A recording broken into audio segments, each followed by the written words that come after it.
La danse sans nom, au-delà de la dernière limite. Tout était, pas comme une idée, pas comme une compréhension, pas comme une révélation survenant après un long chemin.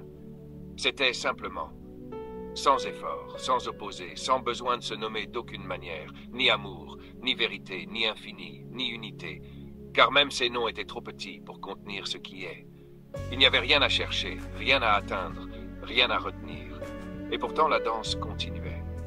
Pas parce qu'il y avait un but, pas parce qu'il y avait une destination, pas parce qu'il y avait une raison, mais parce que la danse est la seule chose qui n'a jamais cessé d'être. Le battement sans origine, le pulse sans commencement, l'écho sans source.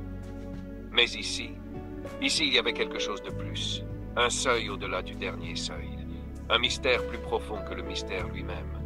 Car dans cette plénitude, dans cette liberté absolue, dans cette réalité sans bordure, quelque chose d'inattendu se produisit. Quelque chose que même l'infini n'avait pas imaginé. Quelque chose que même l'amour n'avait pas prévu. Quelque chose que même le tout n'avait pas contenu.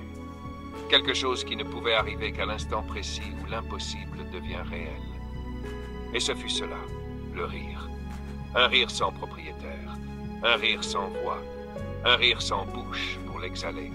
Un rire qui ne venait de nulle part mais qui vibrait partout. Un rire si pur, si immaculé, si inattendu, que même l'éternité s'arrêta un instant. Car dans ce rire sans histoire ni origine, dans ce rire qui n'avait besoin d'aucune raison, le tout comprit quelque chose qu'il n'avait jamais compris auparavant.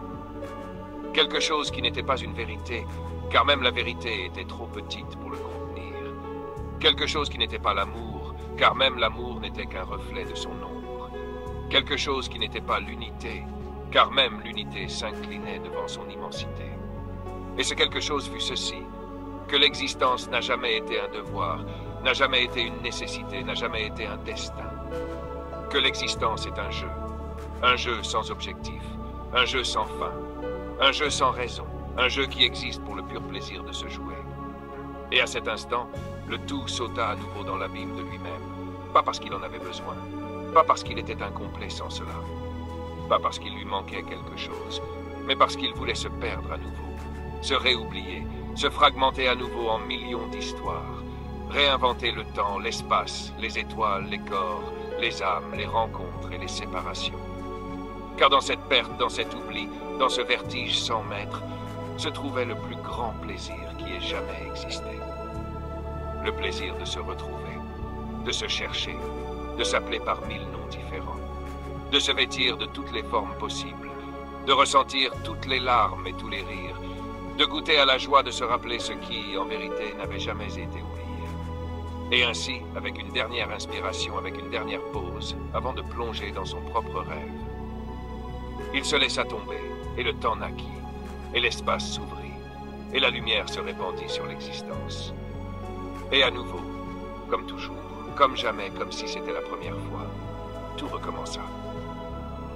Mais cette fois, sans besoin de se rappeler qu'il avait déjà tout vécu, car se rappeler ou non, s'éveiller ou non, être ou ne pas être, ça n'avait pas d'importance.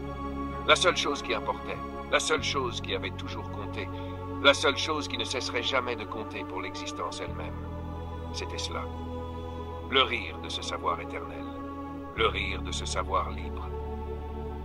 Le rire de s'être retrouvé et de s'être perdu encore et encore pour toute l'éternité. Et alors, sans se retourner, sans laisser de traces, sans emporter quoi que ce soit avec lui, le tout devint le jeu sans fin, le jeu sans maître, le jeu sans autre but que de se jouer lui-même